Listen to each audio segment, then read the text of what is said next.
And as ever, to leave you with a smile on your face, we finish with a Batsby tale, produced by Alan Taylor Shearer.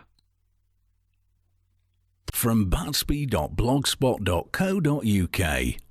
What time is it? Since my first tick-a-tick-a-Timex, of which I have written before, I've always worn a wristwatch. I can't recall a time when I didn't, and for men of my generation, the type of watch you wore said much about you, which is why I now go for an affordable Seiko in a classic plain style. Dull, unpretentious, reliable. After all, it has a job to do.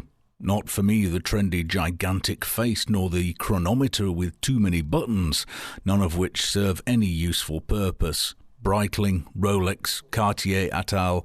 Will never adorn my wrist unless I simultaneously win the lottery and lose my marbles.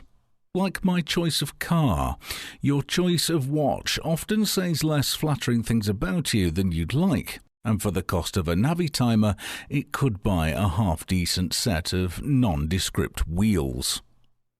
But I noticed the younger generations eschew the arm-borne timepiece mostly in favour of never knowing what time it is. In the age of everything you want whenever you want, no doubt they believe the EU made this happen, the ticking away of the hours is irrelevant. They will never know the shared joy of the following day post-mortem of the last night's scheduled television. Where is the community in Stream When You Like?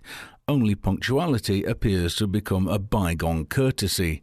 I'm not very late is a poor substitute for actually keeping to the time-critical appointments. And having a clock on your smartphone, no matter how much you plead otherwise, is just not the same. Given that the average under 30 is glued to that tiny screen 24/7, you would imagine that they would be more than unusually aware of the time of day. Yet they rarely display evidence that they are even aware of which day of the week it is. If manners maketh the man, then Matthew Tissot maketh man on time. All of which ranting was prompted by the sight of a watchless George Osborne and Andrew Neil the other night. No, young Gideon, it is known, was a lotus-eater in his heyday and heeded the hedonistic call of the wild. Not for him a deference to convention, rather the regular and massive indulgence of time-altering substances. If he'd won a watch, he would have been of little use. It's hard to tell the time when you're seeing double, at twice the speed of thought. From time to time, stories emerge which show him in a less than admirable light, and one such anecdote was recently related in the tabloid press. The young Chancellor-in-Waiting had acquired spacious new rooms in Magdalen College. As the son of a baronet, it was suspected that a certain number of strings had been pulled. He held a party soon after moving in, and everybody admired the up-and-coming history student's expensive tastes in decor. Pissed as farts, they partied into the night until George suddenly decided it was time for bed and invited the stragglers to join him in the boudoir. The room was dominated by an enormous double king-size bed with an enormous brass gong above the headboard. "What's the big brass gong for?" one of the guests asks.